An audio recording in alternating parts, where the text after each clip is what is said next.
Hello everyone, Railgan here again with another ZvT game. Today we're not having a look at the 3x Reaper at the 2-base Mutalisk Open or anything like that, instead we're having a look at the Swarmhost. As always, if you're interested in the replay, it will be in the description down below where my mouse cursor is aiming. Other than that, we are off to a fairly standard opener with a pool hatch cast that you see me do pretty much every game. Against Terran I like to take this base even if I go for a 2-edge opener. I think it's pretty easy to defend against Reapers as well. They cannot really enter through the back door or anything like that. You just really have to defend your natural against the Reaper. So that's really good. Opener wise, I sent my 2 links across the map and I saw the factory, so I immediately threw down a spine crawler just to be safe against the Hellions. I don't really want to be rushed down by any Hellions, so I just built the spine crawler a little bit too early, I believe, this game. He goes for 2 Hellions into double barracks, so I think it's going to be a... Not sure what this actually is. He's going for 3 barracks total. Oh, we'll see. I played this game like 2 days ago, but I played like 100 games in the last 3 days or so. So I cannot quite remember each and every game. But I know that this game is a game of Swarmhost.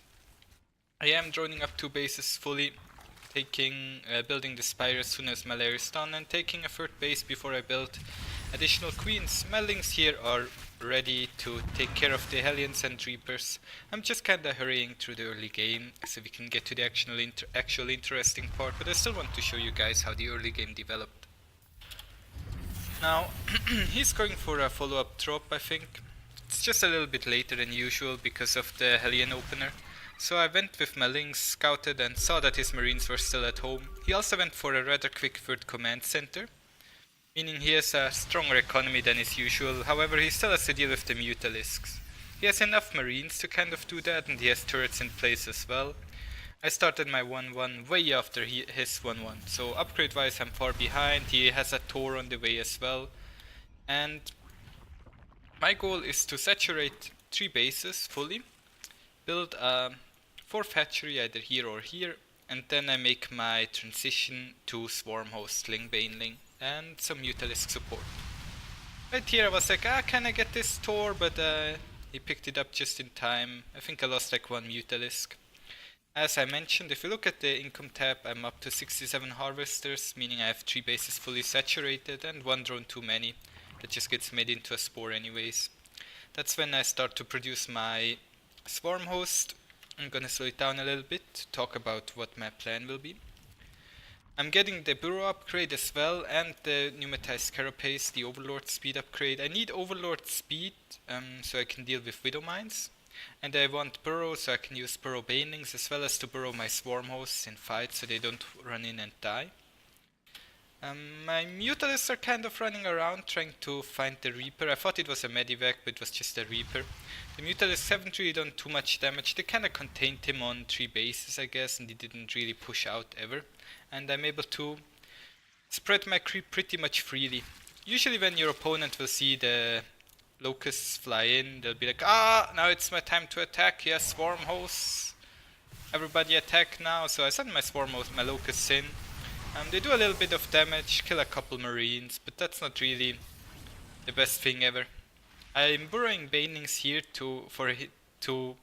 in hopes that he runs over the banelings. Sadly, he kinda runs around them. And now I'm ready for the big attack. Supply wise we're about even. Both have 2-2 on the way. He delayed his 2-2 a little bit. Going in with my army, my locusts flying as well. I'm trying to, in this battle right here, I'm trying to micro the banelings. All I'm really microing are the banelings. If you see what I've selected, I have the banelings selected and I'm trying to move them over his army. And well, he got pretty much crushed there, I guess. On creep against the Swarmhost. Those were only half the locusts, the other half just got ready again. And I immediately burrowed some banelings there as well. I'm trying to pull him over the banelings right now, and I blew up a chunk of his army. Go in again, drop some more locusts, run away with the Swarmhosts while the locusts take care of his already weakened by army. The corruptor there sadly ends up dying, but that's kind of okay, I guess. It's important to have a follow-up, so I'm morphing my hive at home as well. I'm getting my 2-2 upgrades. building additional Swarmhosts because you can never have enough of those bad boys. I could theoretically shoot up here, for example, with locusts over this edge right now, but I'm just kind of resting a little bit right now, for the time being. And another huge hit, and as soon as those units are dead, I'm dropping a couple locusts, and I move forward. I built corruptors in the sky to not only kill the medivacs, but also in case he is trying to go for something like liberators.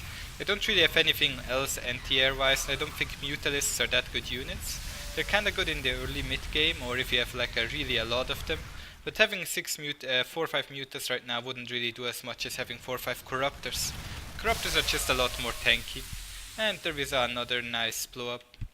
And his supply is pretty much gone. The Swarmhosts were a good support unit in this game, so I'm gonna speed it up a bit. Right here we see another huge locust wave flying in, taking care of a lot of his units. I'm microing them to kill the tanks.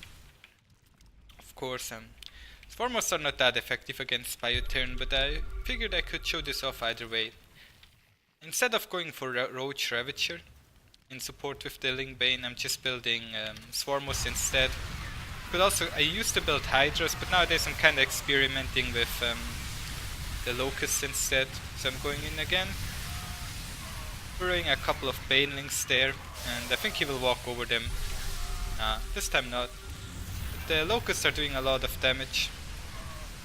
I'm not upgrading them, so they're not the most useful unit, but they're still very, very good.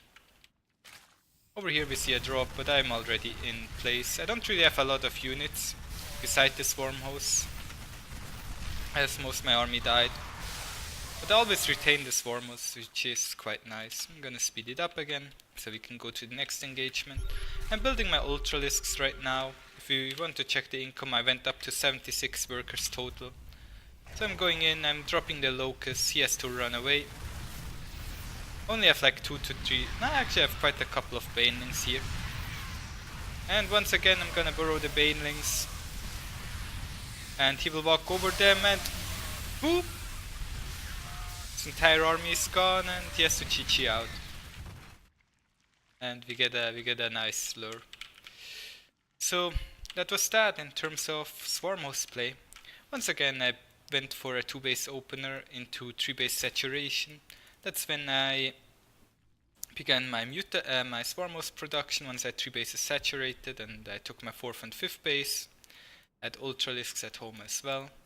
Throned up this base and kinda stayed at 76 thrones, constantly using Locusts. So you could also do a lot of fun stuff like Nidus here, drop pop Swarmhosts in his main base, but I kinda wanted to fight straight up with them, and that's what I did. So thank you for watching, and I'll see you guys tomorrow. Bye!